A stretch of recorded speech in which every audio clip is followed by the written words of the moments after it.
Attends, une minute. Il a fait quoi? Il a plaqué ton chien au sol et il t'a dit que c'était normal. Tu sais, il y a un truc qui me dérange dans ce genre de phrase-là. C'est que tu te demandes presque de choisir entre finalement ton instinct et le diplôme de la personne en face qui a fait ça à ton chien.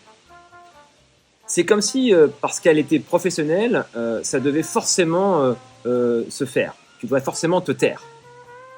Mais imagine, t'amènes ton enfant chez un médecin ou chez un professeur ou quelque part où il faut qu'il apprenne quelque chose, par exemple. Et au bout de 5 minutes, tu le vois en train d'attraper le gamin brutalement.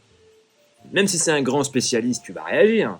Parce que tu sais au fond de toi que c'est pas quelque chose qui est normal. C'est pas la bonne façon de faire. Bah, avec ton chien, c'est pareil. Non, attention, je suis pas en train de dire qu'il faut jamais être ferme.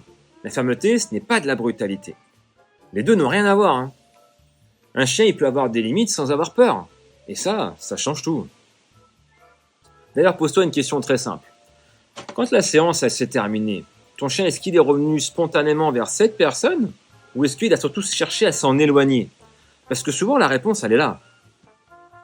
Parce qu'un chien, finalement, il oublie parfois un exercice, mais il oublie beaucoup moins ce qu'on lui a fait ressentir.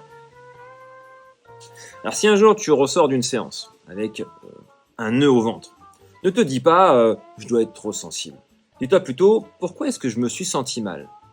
Parfois ton instinct voit quelque chose avant même que tu arrives à mettre les mots dessus.